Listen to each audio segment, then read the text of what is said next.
High all government job aspirants, welcome to my YouTube channel Zen studies for government jobs. তো আজকে আমরা discuss করব West Bengal police sub inspector পরীক্ষার 2005 সালের প্রশ্নপত্র। 2005 সাল, 2006 সাল, 2008 সাল, 2013 সাল এবং 2018 সাল, এই 5টা প্রিভিয়াস ইয়ার এক্সাম হয়েছে। তো এইগুলো সব কমপ্লিট করে নেবো এক এক করে, ঠিক আছে। তো এখন অনেক বইয়ে পাওয়া যাচ্ছে না, তো কোশ্চেন আমি পুরো টাইপিং করে নিচ্ছি যাতে তোমরা এটাকে পুরো প্রিন্ট আউট করে নিতে পারো।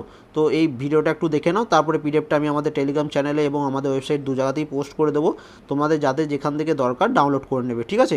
তো অবশ্যই ভিডিও ডিসক্রিপশনে দেখবে আমাদের টেলিগ্রাম চ্যানেলে লিঙ্ক দেওয়া আছে, তো টেলিগ্রাম চ্যানেলটা অবশ্যই জয়েন করে নেবে এবং ওটা একদম ফ্রি, ঠিক আছে।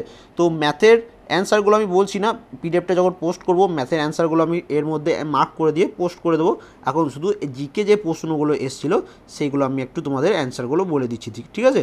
তো প্রথম দেখো, এইটা তখনকার কারেন্ট অ্যাফেয়ার্স ছিল যে পাকিস্তানের কোন ক্রিকেট খেলোয়াড়কে মহেশ ভাট তার আসন্ন কোনো ছায়াছবিতে একটি মুখ্য ভূমিকা দিতে চেয়েছিলেন।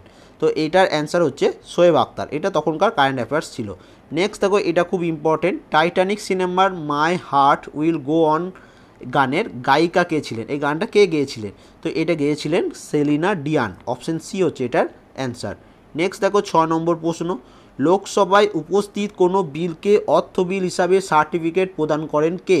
তো এটাকে সার্টিফিকেট প্রদান করে লোকসভার স্পিকার, অপশন সি হচ্ছে এটার অ্যান্সার। 7 নম্বর প্রশ্ন দেখো, একটি টেস্ট ইনিংসে 400 রান প্রথম অর্জন করেছেন কোন ব্যাটসম্যান? তো এটা আমরা সবাই জানি, তিনি হলেন ব্রায়ান লারা, ঠিক আছে। নেক্সট, একটি তড়িৎ চুম্বক হলো কোনটি? তো এখানে এটার অ্যান্সার হচ্ছে অপশন সি, সামরিক চুম্বক। নিম্নে কোন পরিপাকের অন্তিম যৌগ হিসাবে অ্যামিনো অ্যাসিড হলো, ঠিক আছে। তো 9 নম্বর প্রশ্ন, এটার অ্যান্সার হচ্ছে প্রোটিন, অপশন বি হচ্ছে এটার অ্যান্সার। বায়ুমণ্ডলে প্রধানত কোন গ্যাসটির অত্যাধিক নিষ্ক্রমণের ফলে গ্রিন হাউস প্রভাব দেখা যায়? তো এটার অ্যান্সার আমরা সবাই জানি, সবথেকে বেশি যেটা হচ্ছে সেটা হচ্ছে কার্বন মনোক্সাইড, ঠিক আছে। অপশন ডি হচ্ছে এটার অ্যান্সার, মানে এটি অত্যাধিক নিষ্ক্রমণ ফলে গ্রিন হাউসের প্রভাব বেশি দেখা যায়। নেক্সট 11 নম্বর প্রশ্ন দেখো কি বলেছে, এটা তোমার ম্যাথের কোশ্চেন হয়ে গেল। 12 নম্বর প্রশ্ন ম্যাথ হয়ে গেল, 13 নম্বরও ম্যাথ। 14 নম্বর, 0 ডিগ্রি সেলসিয়াস শূন্য মাধ্যমে শব্দের বেগ কত? তো যখনই প্রশ্ন থাকবে শূন্য মাধ্যমে, সে যত ডিগ্রি থাকুক, শূন্য মাধ্যমে শব্দের বেগ সবসময় 0 হয়, ঠিক আছে, এটা মনে রাখবে। নেক্সট দেখো, নেক্সট পেজ। এবার দেখো 15 নম্বর প্রশ্ন কি দিয়েছে, কে সেই শিল্পী যার এ মেরে বতন কে লোগো গানটি শুনে পণ্ডিত জওহরলাল নেহরু চোখে জল না ফেলে পারেনি? তো এটাও তখনকার দিনে হয়তো কারেন্ট অ্যাফেয়ার্স ছিল। তো এটার অ্যান্সার হচ্ছে option B, Lata Mangeshkar, option B হচ্ছে এটার answer. A brief history of time, এর রচয়িতার অপর বইটির নাম কি? দেখো কোশ্চেনটা কেমন ঘুরিয়ে দিয়েছে, দেখো এখানে বলে নাই যে বইটি কার লেখা, এখানে বলেছে বইটি যিনি লিখেছেন তার লেখা আরেকটি বইয়ের নাম কি। তো a brief history of time কার রচয়িতা আমরা জানি, স্টিফেন হকিংসের লেখা, এবং তার লেখা আরেকটি বই হচ্ছে black force and baby universes. তো অপশন এ হচ্ছে এটার অ্যান্সার। এবং অপশন সিতে দেখো দ্য অরিজিন অফ স্পিসিস, এটা লেখক হচ্ছেন চার্লস ডারউইন। শিব সমুদ্রম জলপ্রপাত কোন নদীতে অবস্থিত? তোমাদের বলেছিলাম এই বিভিন্ন ধরনের জলপ্রপাত বা বিভিন্ন ধরনের ড্যাম, এই রিলেটেড তোমাদের স্ট্যাটিক জিকে প্রত্যেক পরীক্ষায় আসছে, তোমাদের পরীক্ষাতেও আসবে। তো এটার অ্যান্সার হচ্ছে কাবেরী। চেঙ্গিস খা ভারত আক্রমণ করেন কোন সালে? তো চেঙ্গিস খা তিনি ভারত আক্রমণ করেছিলেন 1221 সালে। 19 নম্বরটা তোমাদের ম্যাথ, 20 নম্বরটাও ম্যাথ, 21 নম্বরটাও জেনারেল সায়েন্স। তো এটা দেখো, জলে কিছু লবণ মেশানো হলো, নতুন দ্রবণের স্ফুটনাঙ্ক কী হবে? বাড়বে, কমবে, একই থাকবে বা কিছুই হবে না? তো এটা হচ্ছে বৃদ্ধি পাবে, জলে যখনই লবণ মেশানো হলো তার স্ফুটনাঙ্ক বৃদ্ধি হবে বা বেড়ে যাবে। তো অপশন এ হচ্ছে এটার অ্যান্সার। দেখো তারপরে দেখো, এখন পর্যন্ত ভারতবর্ষে কয়টি রাজ্যে ভ্যাট কার্যকরী হয়েছে? তো এখন যেহেতু জিএসটি লাগু হয়ে গেছে, তো এই প্রশ্নটা এখন আর কার্যকরী নয়, ঠিক আছে, এই প্রশ্নটা এখন আর লাগবে না। নেক্সট, এই প্রশ্নটা সম্প্রতি, এটা তখনকার কারেন্ট অ্যাফেয়ার্স ছিল, তাই এই প্রশ্নটাও আমরা ইগনোর করছি, ঠিক আছে। এটা তখনকার 2005 সালের কারেন্ট অ্যাফেয়ার্স, তোমাদের কোনো কাজে লাগবে না এখন। কোন বইটি সলমান রুশদির রচিত নয়? দেখো এখানেও রচিত নয় হবে, ঠিক আছে, এটা সরি স্পেলিং মিস্টেক হয়েছে, হয় নয়, এটা হবে নয়। এইগুলোর মধ্যে কোনটি সলমান রুশদি রচিত নয়? তো এটা মনে রাখবে, same, satanic versus, midnight children, এগুলো সবই হচ্ছে সলমান রুশদি রচিত। দ্য ওল্ড ডিভিলস, এইটির রচয়িতা হচ্ছেন কিংসলে অ্যামিস। ঠিক আছে, এটা মনে রাখবে। এবার দেখো উবের কাপ কোন খেলার সাথে সম্পর্কিত, তোমাদের বলেছিলাম এই স্পোর্টসের বিভিন্ন টার্মগুলো কোন স্পোর্টসের সাথে সম্পর্কিত, এই বিভিন্ন ধরনের কাপ এগুলো সব তোমাদের পড়তে হবে। তো উবের কাপ হচ্ছে ব্যাডমিন্টন, এবং এটা মহিলাদের যে ব্যাডমিন্টন স্পোর্টস হয় সেইটার সাথে যুক্ত। উবের কাপটা মহিলা ব্যাডমিন্টন, তো এখানে মহিলাদের রিলেটেড কিছু দেখে নেই, শুধু তাই ব্যাডমিন্টন এটার অ্যান্সার হচ্ছে। ঠিক আছে, 26 নম্বর, জুরাসিক পার্ক, হিটি, শিল্ডার্স লিস্ট ছায়াছবিগুলি পরিচালক কে ছিলেন? তো এগুলোর পরিচালক কে ছিলেন সেটা প্রশ্ন। তো এখানে এটা অ্যান্সার হচ্ছে স্টিভেন স্পিলবার্গ, অপশন এ হচ্ছে এটার অ্যান্সার। এটা দেখো জেনারেল সায়েন্স থেকে প্রশ্ন, পরমাণুর কেন্দ্রের ব্যাসার্ধ প্রায় কত? তো পরমাণু কেন্দ্রের ব্যাসার্ধ হচ্ছে 10⁻13 সেন্টিমিটার। নেক্সট, এটা তোমাদের ম্যাথ চলে গেল। Next math. এবার দেখো 30 নম্বর প্রশ্ন কি বলেছে, দ্য ট্রায়ালের রচয়িতা কে? দ্য ট্রায়াল এটার রচয়িতা কে? খুব ইম্পর্টেন্ট প্রশ্ন, এই প্রশ্নগুলো কিন্তু রিপিট হয় বিভিন্ন এক্সামে। ঠিক আছে, তো এখানে এটা মনে রাখবে, দ্য ট্রায়ালের রচয়িতা হচ্ছেন ফ্রাঞ্জ কাফকা, অপশন বি হচ্ছে এখানে এটার অ্যান্সার। এবং এর সাথে মনে রাখবে দ্য ওয়েলথ অফ নেশন এর রচয়িতা হচ্ছেন অ্যাডাম স্মিথ, এবং দ্য ট্রাভেলার এর রচয়িতা হচ্ছেন অলিভার গোল্ডস্মিথ, এবং অ্যাক্সেল হ্যালে তিনি রচনা করেছিলেন roots the Saga of an American family. তো এগুলো একটু নোট ডাউন করে নেবে। স্বরাজ আমার জন্মগত অধিকার কে লিখেছেন? এটা তোমাদের জন্য প্রশ্ন রইল, আশা করি সবাই 100% লোক এই প্রশ্নটার অ্যান্সার করতে পারবে। অ্যান্সার করার সময় লিখে দেবে কত নম্বর প্রশ্নের অ্যান্সার দিচ্ছ। এইখানে দেখো এই প্রশ্নটা একটু কনফিউজিং আছে, বিভিন্ন বইয়ে বিভিন্ন রকম অ্যান্সার। জনসমষ্টি, বয়স, লিঙ্গ, প্রকারভেদ কিসের মাধ্যমে সবচেয়ে ভালো বোঝানো যায়? তো এটা পিরামিড চিত্র, পাই চিত্র, এই দুটো মাধ্যমেই বোঝানো যায়। তো কোনো বইয়ে পিরামিড আছে, কোনো মতে পাই। তো তোমাদের কোনটা সঠিক অ্যান্সার হয় একটু কমেন্ট করে জানাবে। ঠিক আছে, আমার মনে হয় পাই চার্ট। ঠিক আছে, তোমাদের যেটা অ্যান্সার হবে সেটা অবশ্যই কমেন্ট করে জানাবে। The future of India economics, politics and governance বইটির লেখক কে? তো এই বইটির লেখক হচ্ছেন বিমল জালান, অপশন বি হচ্ছে এটার অ্যান্সার। গীত সেটি, মাইকেল ফেরেরা এনারা কোন স্পোর্টসের সাথে সম্পর্কিত? দেখো এইরকম রিলেটেডও প্রশ্ন তোমাদের WBSI এর এসছে। যারা WBSI এর জন্য প্রিপারেশন নিচ্ছ, এই ভিডিও ডেসক্রিপশনে দেখবে একটা ভিডিও লিঙ্ক দেওয়া থাকবে, সেখানে আমি সিলেবাসটা অ্যানালাইসিস করে দিয়েছিলাম যে তোমাদের কী কী পড়তে হবে একদম টপিক ওয়াইজ জিকের জন্য। তো সেই টপিকটা অবশ্যই তোমরা একটা নোট ডাউন করে নেবে, তারপর সেটা তোমার সিলেবাস অনুযায়ী সেটা পুরোটা কমপ্লিট করে নেবে। ঠিক আছে, তো 34 নম্বর প্রশ্ন, এখানে এটার অ্যান্সার হচ্ছে অপশন সি। এবং বিলিয়ার্ড, এটা 2005 সালের প্রশ্ন। এখন এখানে সবথেকে বেশি যেটা আছে সেটা হচ্ছে বিলিয়ার্ড স্পোর্টসের সাথে সম্পর্কিত এখনকার যে ফেমাস ব্যক্তি আছেন তিনি হচ্ছেন পঙ্কজ আদবানি, আমরা সবাই চিনি তাকে। নেক্সট, নিম্নলিখিত কোন ধাতু যৌগ মোটর গাড়ির নিঃসৃত ধোঁয়ার মাধ্যমে উপস্থিত থেকে আমাদের পরিবেশকে ক্ষতি করছে? তো এটা আমরা সবাই জানি, সেটা হচ্ছে সীসা, অপশন সি হচ্ছে এটার অ্যান্সার।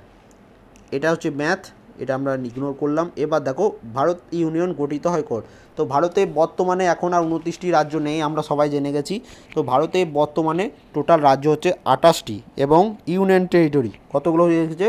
এখন 9টি হয়ে গেছে, কারণ জম্মু কাশ্মীর ভাগ করে এখন 2টি ইউনিয়ন টেরিটরি গঠন হয়ে গেছে। নেক্সট, 38 পর্বতের অবস্থান কোথায়? 40 নম্বর প্রশ্ন জিওগ্রাফি থেকে। তো এটা হচ্ছে সাতপুরা পর্বত। 2টি ম্যাথ, 3টি ম্যাথ হয়ে গেল। এবার দেখো 44 নম্বর প্রশ্ন কি দিয়েছে। হ্যাঁ, শস্য পুষ্টি যোজনা কেন সিম গোষ্ঠীর উদ্ভিদের চাষের প্রাথমিক প্রয়োজনীয়তা আছে? তো এখানে এটির অ্যান্সার হচ্ছে অপশান এ, এদের মূলে নাইট্রোজেন স্থিতিকারী ব্যাকটেরিয়া থাকার জন্য। অপশান এ হচ্ছে এটার অ্যান্সার। কত উষ্ণতায় 1 কেজি জলের আয়তন 1 লিটার হবে? খুব ইম্পর্টেন্ট। তো এটা হচ্ছে 277 কেলভিন উষ্ণতায় 1 কেজি জলের আয়তন 1 লিটার হবে। ভারতের নাগরিকদের মৌলিক কর্তব্য ফান্ডামেন্টাল ডিউটিস কতগুলি? তো আমরা জানি বর্তমানে ফান্ডামেন্টাল ডিউটিস হচ্ছে 11টি। কোনটি শেক্সপিয়ারে রচিত নয়? তো এগুলোর মধ্যে কোনটি শেক্সপিয়ারে রচিত নয় সেটি হচ্ছে এ মিডসামার নাইটস ড্রিম, বাকিগুলো সবই শেক্সপিয়ারের রচিত। বাংলা দিওয়ানি মঞ্জুর হয় কত সালে? তো কিছুদিন আগেই, 2-3 দিন আগেই আমি দেখবে তোমাদের ইন্ডিয়ান হিস্ট্রির একটা ডেসক্রিপটিভ ক্লাস পড়িয়েছিলাম, সেখানেই এটা তোমাদের পড়িয়েছিলাম। তো যারা ওটা দেখেছিলে তারা কিন্তু এটা খুব ইজিলি এটার অ্যান্সার দিতে পারবে যে বাংলা দিওয়ানি মঞ্জুর হয়েছিল 1765 সালে। অপশন এ হচ্ছে এটার অ্যান্সার। রাওয়ালপিন্ডি এক্সপ্রেস কোন ক্রিকেট খেলোয়াড়কে বলা হয়? খুব ইজি প্রশ্ন, শোয়েব আক্তারকে বলা হয় রাওয়ালপিন্ডি এক্সপ্রেস। এরপর দেখো 52 নম্বর প্রশ্ন, ডেকান ট্র্যাপ অঞ্চলটি একটি কি? তো ডেকান ট্র্যাপ অঞ্চলটি হচ্ছে একটি লাভা গঠিত মালভূমি। অপশন বি হচ্ছে এটার অ্যান্সার। উপদ্বীপীয় ভারতের পশ্চিম উপকূলে কি হয়? তো উপদ্বীপীয় ভারতের পশ্চিম উপকূলে শৈলক্ষেপ বৃষ্টিপাত লক্ষ্য করা যায়। অপশন সি হচ্ছে এটার অ্যান্সার। নিচের কোনটি রবীন্দ্রনাথ ঠাকুরের কাব্যগ্রন্থ নয়? কাব্যগ্রন্থ বলেছে, তো এটা মনে রাখবে যে শেষের কবিতা এটি হচ্ছে একটি উপন্যাস। তো অপশন সি হচ্ছে এখানে এটার অ্যান্সার। চতুর্থ বৌদ্ধ সঙ্গীত বা বৌদ্ধ সম্মেলন কোথায় বা কার আমলে হয়েছিল? তো এখানে কার আমলে হয়েছিল? তো এটা মনে রাখবে, চতুর্থ হয়েছিল কনিষ্কের আমলে। কোথায় হয়েছিল? কাশ্মীরে। এবং তৃতীয় হয়েছিল মনে রাখবে অশোকের আমলে পাটলিপুত্রতে। ঠিক আছে। 56 নম্বর প্রশ্ন কি বলেছে দেখো, কোরিওলিস বল কোথায় সর্বোচ্চ, মানে হচ্ছে কোথায় ম্যাক্সিমাম? তো ও উত্তর ও দক্ষিণ মেরু বিন্দুদ্বয়ে এটি সর্বোচ্চ এবং বিষুবরেখায় এটি সর্বনিম্ন। তো কোশ্চেনের উপর ডিপেন্ড করছে কী অ্যান্সার চেয়েছে। বায়ুমণ্ডলে কোন স্তরটি পৃথিবীর সবচেয়ে কাছে অবস্থিত? তো এটা সবাই ইজিলি করতে পারবে যে ট্র্যাপোস্ফিয়ার হচ্ছে পৃথিবীর সবচেয়ে কাছে অবস্থিত। ডিএনএ থেকে এমআরএনএ সৃষ্টিকারী প্রক্রিয়াকে কি বলা হয়? তো এটাকে বলা হয় ট্রান্সক্রিপশন। অপশন সি হচ্ছে এটার অ্যান্সার। 59 নম্বর প্রশ্নে আমরা চলে আসি। এটা হচ্ছে একটা ম্যাথ 61ও ম্যাথ, 62ও ম্যাথ, 63 নিম্নলিখিত কোনটি নিউক্লিয় প্রোটিন? তো 63 নম্বর প্রশ্ন, এটার অ্যান্সার কি হবে? তো এটার অ্যান্সার হচ্ছে অপশন বি, হিস্টোন। এটি হচ্ছে একটি নিউক্লিয় প্রোটিন। অপশন বি হচ্ছে এটার অ্যান্সার। নাসিক প্রশস্তি রচনা করেন কে? তো নাসিক প্রশস্তি এটি রচনা করেছিলেন গৌতমীপুত্র সাতকর্ণী। অপশন এ হচ্ছে এটার অ্যান্সার। এবার দেখো, বিভিন্ন প্রকার কয়লার মধ্যে কার্বনের পরিমাণ সবচেয়ে বেশি, মানে যে কয়লাটি সবথেকে ভালো পরিমাণ, তো এটা হচ্ছে অ্যান্থ্রাসাইট। ঠিক আছে, এখানে একটু স্পেলিংটা মিস্টেক হয়ে গেছে, এটা একটু অ্যাডজাস্ট করে নেবে। এটা হচ্ছে অ্যান্থ্রাসাইট, অ্যানগ্রা নয়, অ্যান্থ্রা হবে। ঠিক আছে, এটা একটু তোমরা অ্যাডজাস্ট করে নেবে। যত দূরেই যায় কাল মধুয়াঁস, যা রে কাগজের নৌকা ইত্যাদি লিখেছেন কে? তো এই সবগুলো বইগুলোর যে লেখক হচ্ছেন সুভাষ মুখোপাধ্যায়। অপশন ডি হচ্ছে এটার অ্যান্সার। এবার দেখো জি4 কান্ট্রি যেটাকে বলা হয়, সেখানে কোন কোন কান্ট্রি আছে? তো জি4 কান্ট্রি এটি হচ্ছে ইন্ডিয়া, ব্রাজিল, জার্মানি, জাপান। খুব ইম্পর্টেন্ট, এটা মনে রাখবে। অপশন এ হচ্ছে এটার অ্যান্সার। এবার দেখো, এটা তখনকার কারেন্ট অ্যাফেয়ার্স ছিল যে কোন সালে একজন ভারতীয় ক্রিকেটার টেস্ট খেলার একক ইনিংসে 300 রান করেছিল। তো 68 নম্বর প্রশ্ন, এটি অ্যান্সার হচ্ছে অপশান সি, 2004 সালে। কে করেছিল এটা তোমরা কমেন্ট করে জানাবে, তোমরা সবাই জানো। এবং আরেকটা আমি যেটা হিন্টস দিয়ে রাখছি, 2016তে করেছিল করুণ নায়ার, এইটা একটু মনে রাখবে। এবং সবার প্রথম কে করেছিল, ভারতের ওপেনার ছিল, এটাও বলে দিলাম। তো এটা তোমরা কমেন্ট করে জানাবে। রাষ্ট্রের নির্দেশমূলক নীতিগুলি স্থান পেয়েছে সংবিধানের কোন নম্বর পার্টে বা কোন অংশে? তো 69 নম্বর প্রশ্ন, এখানে এটার অ্যান্সার হচ্ছে চতুর্থ অংশে বা পার্ট 4-এ। কয়েক বছর আগে অস্কারের জন্য মনোনীত হয়েছিল কোন হিন্দি ছবি? তো এটা তখনকার কারেন্ট অ্যাফেয়ার্স ছিল, এটার অ্যান্সার হচ্ছে লাগান। 71 নম্বর প্রশ্নটা, এটা তোমার হয়ে যাচ্ছে ম্যাথ। এই যে 73 নম্বর প্রশ্নটা, কালাজ্বর রোগে সংক্রমণ ঘটায় কোন মাছি? তো এটা হচ্ছে স্যান্ড ফ্লাই বা স্যান্ড মাছি। অপশন এ হচ্ছে এটার অ্যান্সার। এবার দেখো নেক্সট প্রশ্ন, দেখো পরীক্ষাগারে প্রথম সংশ্লেষিত জৈব যৌগটি কোনটি? তো 74 নম্বর প্রশ্ন, এটি অ্যান্সার হচ্ছে ইউরিয়া। এই প্রশ্নটা একটু ভালোভাবে পড়ে নাও, কি বলেছে। অমিতদের বৈঠকখানায় ঠাকুরদার পুরনো তৈলচিত্রটি কালচে হয়ে গেছে, এর কারণ কি যা ঘরের বাতাসে ঘুরে বেড়াচ্ছে, কী কারণে হচ্ছে? তো এটা মনে রাখবে, হাইড্রোজেন সালফাইড থাকলে এমন হয়ে থাকে। হাইড্রোজেন সালফাইড এরকম যখন প্রশ্ন দেখবে যেখানে হাইড্রোজেন সালফাইড বা অনেক সময় সেটা সংকেত দেওয়া থাকে H2S, তো এটা মনে রাখবে, এই দুটোর মধ্যে যেটা থাকবে সেটাই হচ্ছে অ্যান্সার। একটি ডাক্তার থার্মোমিটার কি হবে? 76 নম্বর প্রশ্ন, তো এটি অ্যান্সার হচ্ছে গরিষ্ঠ থার্মোমিটার। অপশন এ হচ্ছে এটার অ্যান্সার। কোন ছায়াছবিতে ঋতুপর্ণ ঘোষের পরিচালিত নয়? এগুলোর মধ্যে কোন ছায়াছবিটি ঋতুপর্ণ ঘোষের পরিচালিত নয়? তো 77 নম্বর প্রশ্ন, এটা হচ্ছে আবার অরণ্য।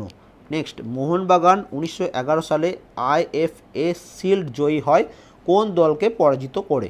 তো এখানে এটির অ্যান্সার হচ্ছে ইস্ট ইয়র্কার্স রেজিমেন্টকে পরাজিত করে। হার্টজ কার একক? তো হার্টজ আমরা জানি এটি হচ্ছে কম্পাঙ্কের একক।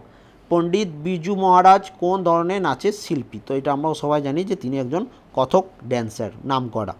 Netaji Subhash Chandra Bose the forgotten hero চলচ্চিত্রটি পরিচালককে, এটা তোমার রিসেন্টলি এক্সামেও রিপিট হয়েছে, এটা হচ্ছে স্যাম বেনেগাল। তোমাদের অনেকবার পড়েছি, অ্যান্সার করতে পারবে। 82 নম্বর প্রশ্নটা একটু ভুল আছে, তাই এটাকে আমরা ইগনোর করছি, ঠিক আছে, এটা প্রশ্নটাই ভুল ছিল। 83 নম্বর তখনকার কারেন্ট অ্যাফেয়ার্স, যে 2004 সালের অলিম্পিকে ভারতের পক্ষে এককভাবে প্রথম রৌপ্য পদক কে লাভ করেছিলেন? তো তখনকার এটা অ্যান্সার হচ্ছে রাজবর্ধন সিং রাঠোর, ঠিক আছে, এটা এখন কোনো ইম্পর্টেন্ট নয়। সম্প্রতি সত্যজিৎ রায়ের পথের পাঁচালী কত বছর পূর্ণ করেছে? তো এটা তখনকার 2005 সালের প্রশ্ন ছিল, তো তখনকার অনুযায়ী এটা অ্যান্সার হচ্ছে 50 বছর। এবং এটা মনে রাখবে, পথের পাঁচালী এটা তোমার হয়েছিল কবে? 1955-তে, ঠিক আছে, তো হিসাব করে তোমরা ইয়ারটা হিসাব করে নেবে, এখন অতটা ইম্পর্টেন্ট নয়। রণথম্বর ব্যাঘ্র প্রকল্প, এইটা খুব ইম্পর্টেন্ট। রণথম্বর ব্যাঘ্র প্রকল্প এটি কোন রাজ্যে অবস্থিত? তো এটা মনে রাখবে, রণথম্বর ব্যাঘ্র প্রকল্প বা রণথম্বর টাইগার রিজার্ভার, এটা হচ্ছে তোমার রাজস্থানে অবস্থিত। এবং এর সাথে মনে রাখবে রাজস্থানে আরেকটি আছে, সেটা হচ্ছে সরিস্কা টাইগার রিজার্ভার। আসামে যেটা আছে সেটা হচ্ছে মানস ন্যাশনাল পার্ক, এটা তোমরা সবাই জানো। তোমরা একটু মধ্যপ্রদেশটা একটু কমেন্ট করে দিও, আমি দেখবো কে কে ভালো করে পড়াশোনা করছো। 86 নম্বর প্রশ্ন, এটা তখনকার কারেন্ট অ্যাফেয়ার্স ছিল, তাই এখন আর কোনো কাজে লাগবে না। এটা দেখো, এই প্রশ্নটা একটু ভুল দিয়েছে। রবীন্দ্রনাথ ঠাকুরের লেখা উপন্যাস হলো কোনটি? তো রবীন্দ্রনাথ ঠাকুরের দুটি উপন্যাস, গোড়া এবং শেষের কবিতা, দুটোই হচ্ছে উপন্যাস। তো ওয়েস্টবেঙ্গল পুলিশ কোনটা সঠিক অ্যান্সার করছে? তখনকার অ্যান্সার কি দেওয়া নেই, তাই দুটোই সঠিক অ্যান্সার আমি ধরছি, ঠিক আছে। নেক্সট, কিন্তু এটা তোমার হিসাব মতো শেষের কবিতাটাই ওরা নিয়েছে, কারণ আগেও এই সেম রিলেটেড একটা প্রশ্ন আগেও ছিল। রাজস্ব বিভাগে পাট্টা প্রচলন করেন কে? তো রাজস্ব বিভাগে পাট্টা প্রচলন করেছিলেন শেরশাহ, এটা আমরা পড়েছি। কোন চোল সম্রাট তার নৌ সাম্রাজ্যের জন্য বিশেষ খ্যাতি পেয়েছিলেন? তো এটা হচ্ছে রাজেন্দ্র, রাজা রাজেন্দ্র। অপশন বি হচ্ছে এটার অ্যান্সার। দ্য নেম শেক উপন্যাসটি রচয়িতাকে আগেও পড়েছি, ইনি হচ্ছেন ঝুম্পা লাহিড়ী। অপশন সি হচ্ছে এটার অ্যান্সার। আরাবলি পর্বতের সর্বোচ্চ শৃঙ্গ কোনটি? তো আরাবলি পর্বতের সর্বোচ্চ শৃঙ্গ হচ্ছে গুরু শিখর, এবং তার সাথে মনে রাখবে দোদাবেটা হচ্ছে নীলগিরি পর্বতের সর্বোচ্চ শৃঙ্গ। হরপ্পা সভ্যতা আবিষ্কৃত হয়েছিল কোন খ্রিস্টাব্দে? তো হরপ্পা সভ্যতা হয়েছিল 1921, মহেঞ্জোদারো হয়েছিল 1922। হরপ্পা সভ্যতা আবিষ্কার করেছিলেন দয়ারাম সাহানি। তোমরা মহেঞ্জোদারোটা কে আবিষ্কার করেছিলেন এটা কমেন্ট করে জানাবে। এবার দেখো নেক্সট, হ্যাঁ 96 নম্বর প্রশ্ন, ম্যালিগনেন্ট ম্যালেরিয়া হয় কোনটির সংক্রমণে? এটা পিএসসির ডাব্লিউবিসিএস মেসেলেনিয়াস দুটো এক্সামে এসছে, ওয়েস্টবেঙ্গল পুলিশের এক্সামেও এসছে। তো এটা হচ্ছে প্লাজমোডিয়াম ফ্যালসিফেরাই। অপশন ডি হচ্ছে এটা অ্যান্সার, এবং এনটিপিসির এক্সামেও এটা এসছে। দেখো এই প্রশ্নটা 97, এটা তোমাদের ওয়েস্ট বেঙ্গল পুলিশ 2018 যে কনস্টেবল হয়েছিল তার মেন্স এসেছিল। ক্লোরোফিলে যে ধাতুটি আছে তো সেটা হচ্ছে ম্যাগনেসিয়াম। ডিএনএ যে বংশগতির রাসায়নিক ভিত্তি তা প্রমাণ করতে হার্সে ও চেজ যে ভাইরাস ব্যবহার করেছিল সেটির নাম কি? তো সেটি হচ্ছে ব্যাকটেরিওফাজ। অপশন এ হচ্ছে এটার অ্যান্সার। এবার দেখো আর দুটি প্রশ্ন আছে, টোটাল 100 মার্কসের পরীক্ষা ছিল। তো আর দুটি প্রশ্ন কি বলেছে, ভারতের কোন রাজ্যে রাষ্ট্রপতি শাসন, কোনো রাজ্যে রাষ্ট্রপতি শাসন জারি করা যেতে পারে সংবিধানে কোন ধারা অনুসারে? কোনো রাজ্যে স্টেট এমার্জেন্সি যেটা, তো সেটা হচ্ছে আর্টিকেল 356। অপশন বি হচ্ছে এটার অ্যান্সার। এবং লাস্ট প্রশ্ন দেখো ড্যান্স থেকে এসেছিল, নিচের নৃত্যগুলির মধ্যে কোনটি আসামের নৃত্য? তো আসামের হচ্ছে বিহু, ঠিক আছে। তামাশা হচ্ছে মুম্বাই মহারাষ্ট্রের ছিল, ঠিক আছে। গরবা এবং কাজুরি, এটা তোমরা কমেন্ট করে জানাবে। তো টোটাল 100 প্রশ্ন, আমি এর অ্যান্সার কিটা কিছুক্ষণের মধ্যেই রেডি করে আমাদের টেলিগ্রাম চ্যানেলে পোস্ট করে দেবো। তো অবশ্যই তোমরা টেলিগ্রাম চ্যানেল জয়েন করে নেবে। ভিডিওটা ভালো লেগে থাকলে অবশ্যই লাইক, কোনো প্রশ্নের অ্যান্সার আমি ভুল বলে থাকলে অবশ্যই কমেন্ট করবে। ফাইনাল অ্যান্সার কি তাহলে আরেকবার রিচেক করে নেবো আমি। অ্যান্ড যারা আছো অবশ্যই একটা করে লাইক করবে, এবং অবশ্যই ভিডিওটা একটা করে বন্ধুদের সাথে শেয়ার করে দেবে যারা যারা এই পরীক্ষাগুলো দিচ্ছে, ঠিক আছে। And thank you for watching.